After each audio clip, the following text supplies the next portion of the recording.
São anos como conselheira de ministério de louvor. Amém? Está ali atrás meu material, entre as apostilas também de palestra. Os irmãos que querem investir no seu crescimento, ali tem instrução, tem experiência, tem Bíblia ali no meio, bem misturado, bem misturadinho, porque a palavra viva, santa e eficaz é o alimento da alma. Amém? Aleluia! Mas ali tem instrução, orientação, direção e ensinamento.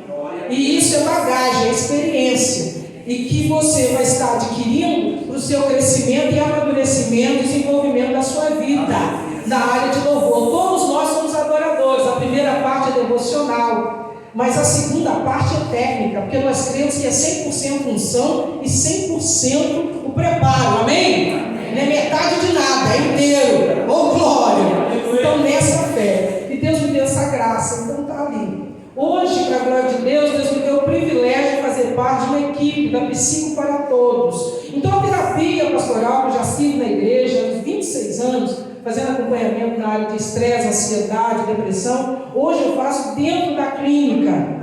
E os irmãos podem, assim, estar conhecendo um pouco melhor o trabalho e até fazer uma terapia, aquele que precisa. Pastor, eu conheço alguém que necessita, ou eu mesmo preciso. Aí vem falar com a gente para estar marcando a terapia. Certinho? Mas hoje nós viemos aqui para estar falando a respeito dessa frase linda de Jesus. Amém? Fora as apresentações, você já está conhecendo um pouquinho mais de mim? Tá? Ai, que benção. Pronto. Fora as apresentações, Bíblia aberta, Lucas capítulo 7. Depois das 6 horas da tarde, não é mesmo? Aleluia. Lucas no capítulo 7, versículo 11 até o 17. Aleluia. Louvado seja o nome do Senhor Jesus. Aleluia. Eu estou escutando som de fundo musical, é isso mesmo? É vento. Meu Deus. Irmão, se eu estiver alterada mais do que normal, você sabe que eu estou escutando vento. Tá? E toda vez eu falo, estou escutando um som da eternidade. Aí os irmãos, a pastora está espiritual. Que nada, irmão. É o vento que está batendo e que eu estou sentindo vibração.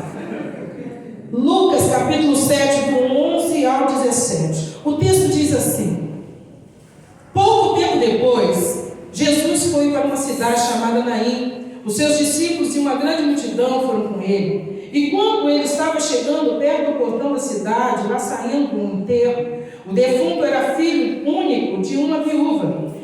E muita gente da cidade ia ter com ele. Quando o Senhor a viu, ficou com muita pena dela e disse: não chore. Então ele chegou mais perto e tocou no caixão. E os que estavam carregando pararam. Então Jesus disse: moço, eu te ordeno, levante-se. O moço sentou-se no caixão e começou a falar, e Jesus entregou a mãe. Todos ficaram com muito medo e louvaram a Deus, dizendo: que grande profeta apareceu entre nós. Deus veio nos salvar. Versículo 17. E estas notícias a respeito de Jesus se espalharam por todo o país e pelas regiões vizinhas. Amém? Aleluia! Louvado seja o nome do Senhor nosso Deus. Oh, glória a Deus. Senhor, estamos expostos ao poder transformador da Tua palavra.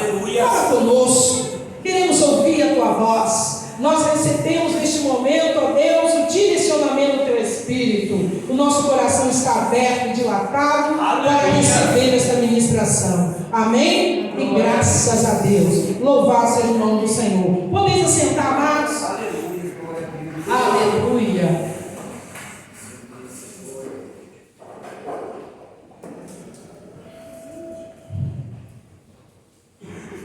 Eu parei uns minutos e fui ler a respeito desse texto.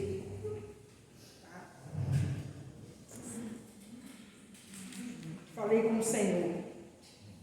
E aí eu fiz algumas ponderações, amados, a respeito desse texto. Trouxe um estudo de 3 horas, reduzi para 1h30. Acredite. Aleluia. Você sabe que o nosso momento de exposição é sempre menor do que o nosso momento de preparação. A preparação tem que ser sempre maior. Amém? Mas eu fiquei pensando, quem é bom de ilustração e contar história, meu esposo. Ele é muito sábio. Mas apesar de ser professora, eu não sou muito boa de contar história. Mas eu fiquei meditando. E conhecer a vida, as pessoas, o dia a dia, a gente conhece um pouco. E eu fiquei imaginando a história dessa mulher. O texto diz que Jesus ressuscita o filho da viúva de Naim. Mostra que essa mulher, ela já teve um marido. E também teve um filho. Essa mulher já teve sonhos que foram realizados. Quantas pessoas sonham em se casar? É ou não é? Você pergunta para a pessoa assim, qual é o seu sonho? Ah, eu quero me casar. E aquela luta, faz um casamento, né? Mega casamento, caríssimo, festança. Tem gente que você perguntar qual é o seu sonho, mas ele é ter um filho. E aí tem um filho. Essa mulher tinha marido e ela tinha filho. Ela tinha sonhos que foram realizados. Ela tinha segurança, casa, família, sustento. E aí vem a primeira perda. Ela perde o marido e chora a morte do marido. E mal ela perde o marido, agora ela tem uma outra situação. Ela olha e vê o filho do seu lado.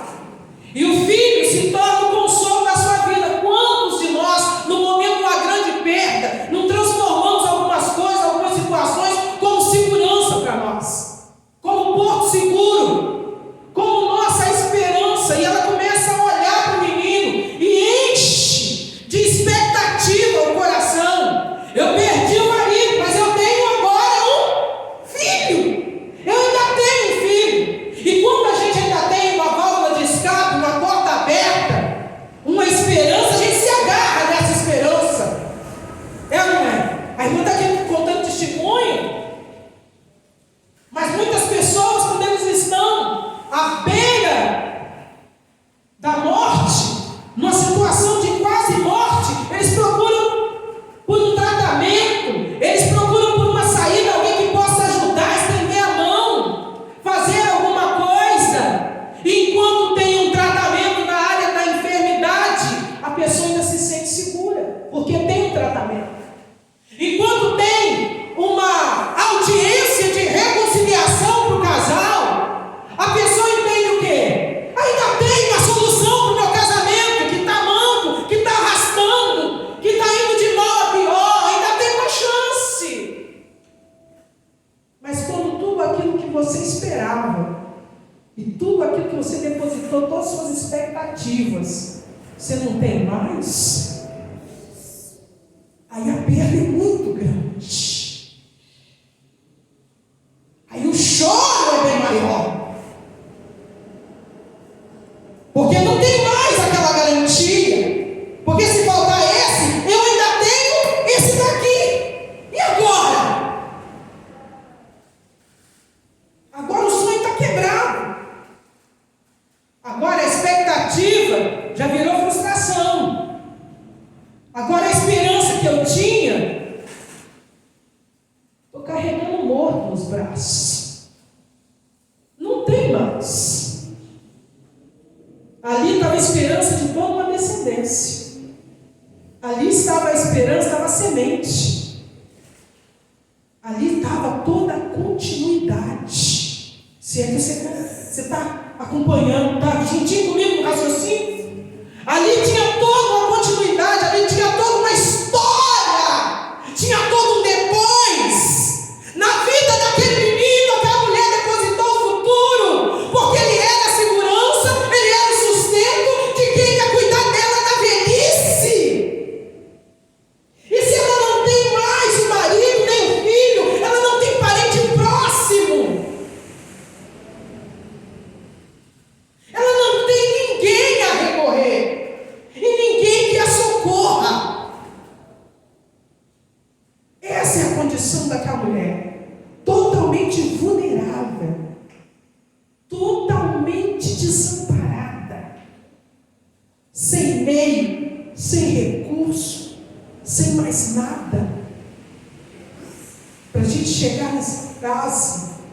temos que entender o contexto. A cultura da época, eles tinham que enterrar no mesmo dia. Ou se não fosse no mesmo dia, no dia seguinte tinha que enterrar rápido. E o costume era até encomendar umas capineiras, alguém que chorasse junto, para ajudar a chorar, porque a dor e o choro no cortejo fúnebre era alguma coisa que era compartilhada. As pessoas iam no caminho acompanhando e chorando junto, mas ninguém podia fazer mais nada. Ninguém podia fazer nada. E eles seguiam ali.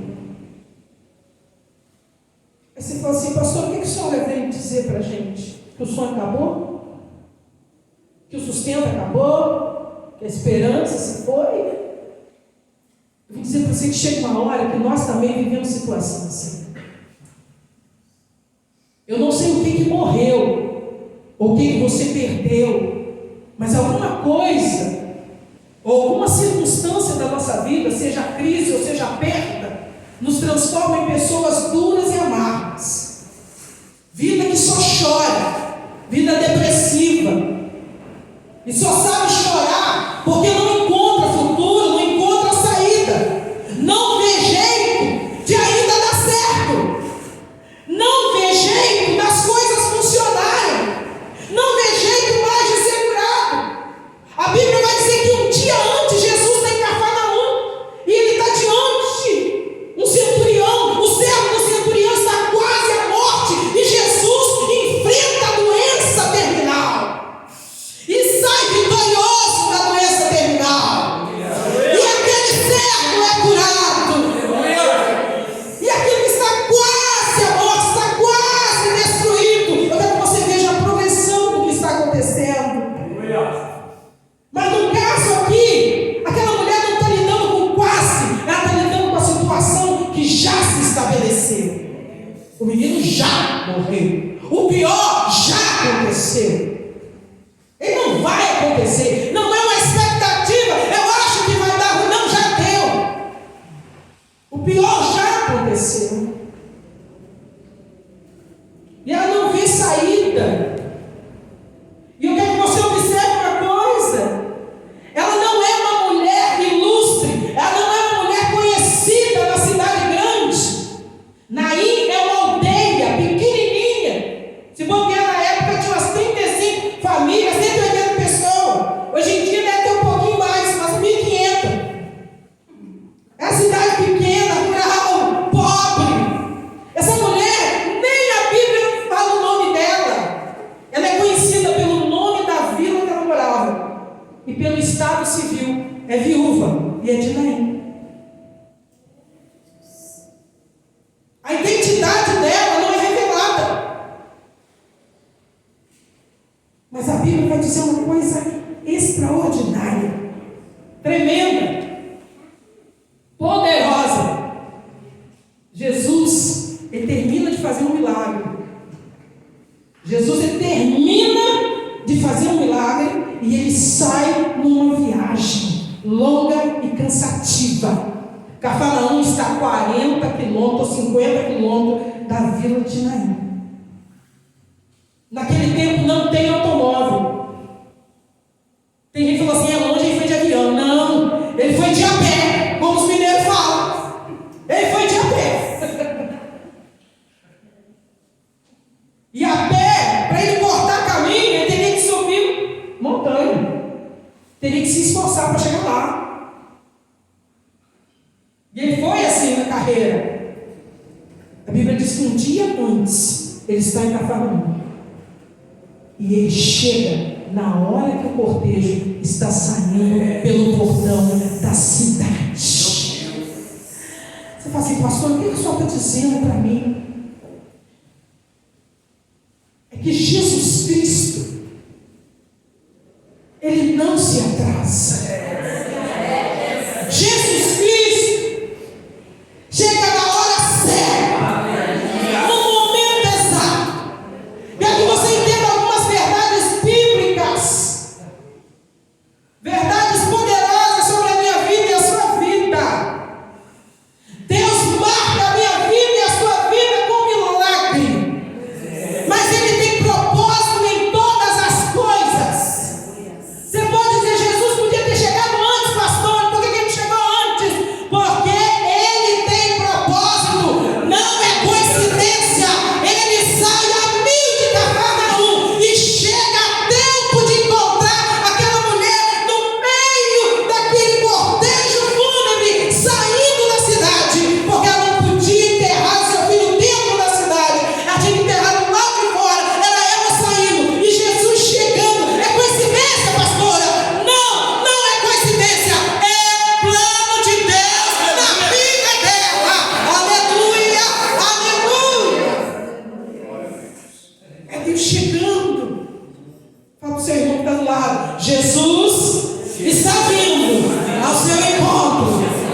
soberano, é imutável, e ainda assim se compadece de nós. Ele é soberano, Ele é poderoso, Ele tem misericórdia de nós, Ele vem de encontro à nossa necessidade. Aleluia! Mas a situação inicial é desesperadora. Mas Jesus está chegando.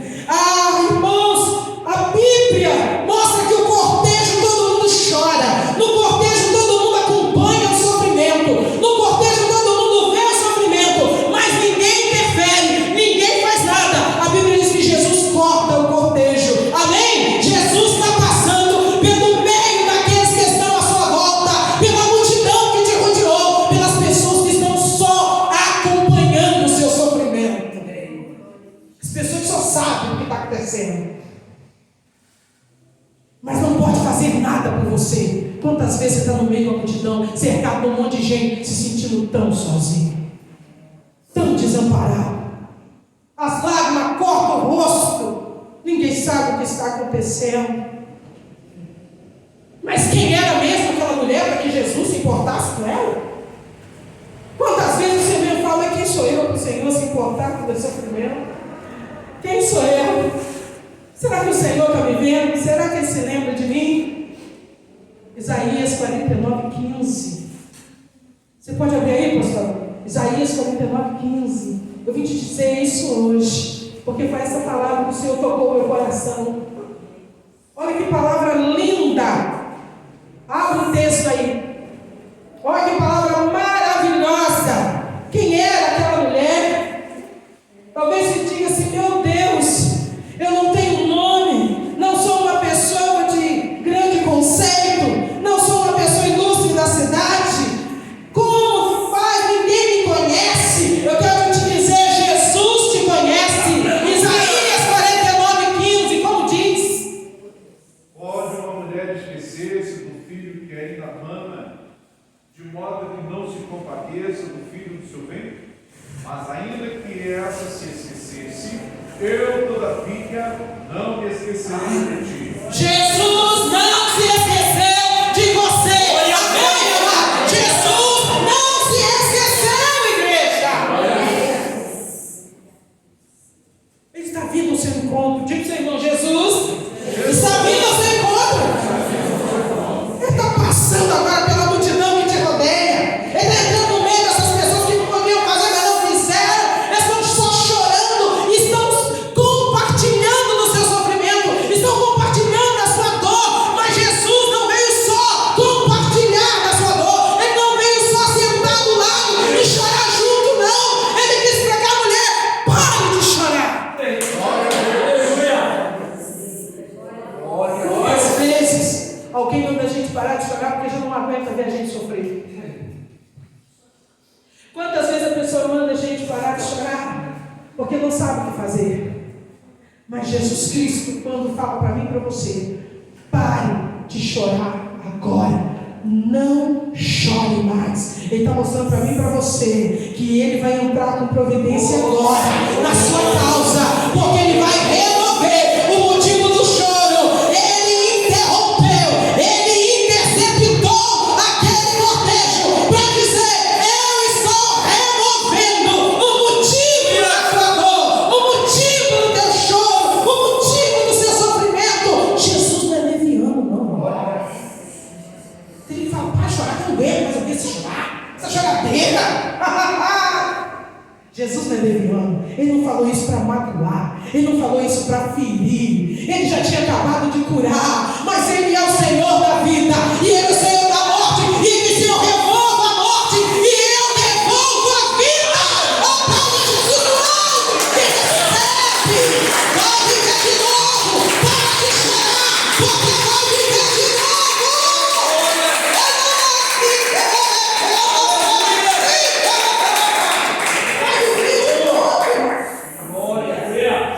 Quem é que pode trazer de volta aquilo que eu perdi? Jesus é o único capaz de resgatar o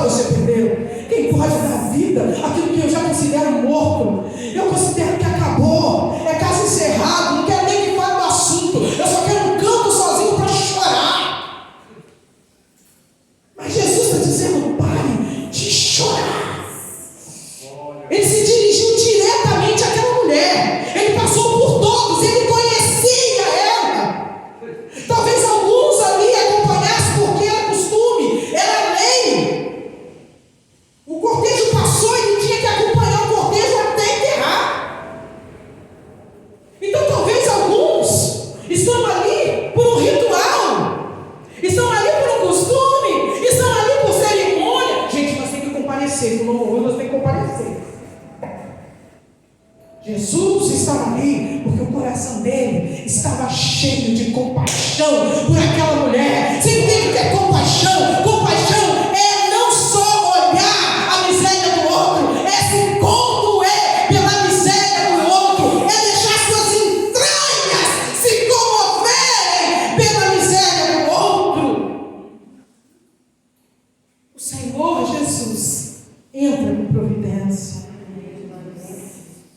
E ele passa ali e toca no esquife, toca naquela maca onde estava o defunto, toca naquele caixão. Todo mundo que tocasse no defunto estaria impuro. Mas o Senhor, ele não olha pela sua purificação, ele olha pelo milagre. Irmãos, presta atenção. Nada pode fazer Jesus ficar impuro. Escute o que a pastora está falando. Nada pode fazer Jesus ficar impuro, mas Jesus purifica todas as coisas, e onde ele toca, a vida toma lugar da morte. Aleluia! E ele diz: levanta-te. Após o toque de Jesus, você pode se levantar, você pode se erguer, igreja, você pode se levantar e receber o Senhor. E diz: jovem, a ti te digo, levanta-te. O morto levantou, porque a vida dominou e ele venceu da morte.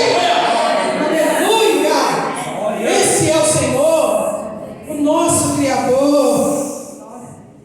Você fala: pastor, mas existem processos que os homens conduzem, processos que os homens têm experiência, processos que os homens conhecem. Esses processos são lentos, dolorosos, tensos, desgastantes. De longe eu conheço um troço que o homem está fazendo. Mas Jesus não. Jesus deu uma ordem. Você sabe o que é milagre? Eu não estou te falando de um processo. Um processo você tem que obedecer o tempo, você tem que obedecer o tratamento, você tem que obedecer as regras, você tem que se submeter ao processo. Eu não estou te falando de processo. Essa palavra não é um processo, essa palavra é um milagre, é uma ordem. Aleluia! É uma palavra. Oh glória! Pastora, fulano precisa ser livre do vício. Se ele entrar na casa de recuperação, ele vai ter que obedecer ao processo, e ele vai ter que ficar lá tantos meses, ele vai ter que desintoxicar. Você entende? Quantos entendem? Aleluia! Mas o Senhor Jesus, ele pode dar uma palavra, e hoje quem estava, meu Deus, quem estava na condição com uma palavra do Senhor, sai daqui curado hoje, curado agora. Você entende isso? O que é milagre e o que é processo? Você entende o que é milagre e o que é tratamento? Pastora, para a gente pagar esse negócio aqui, nós vamos ter que fazer um projeto e nós vamos ter que ter uma estratégia para nós quitarmos toda essa dívida aqui. Não tem como tirar, não tem como fazer, a situação está séria, nós decretamos falência. Ai, levanta-te, levanta-te, levanta-te. Mas já está, ó pastora, já acabamos com tudo, e até já vendemos tudo para poder pagar a dívida. Não tem mais nada, nem lugar, nem estabelecimento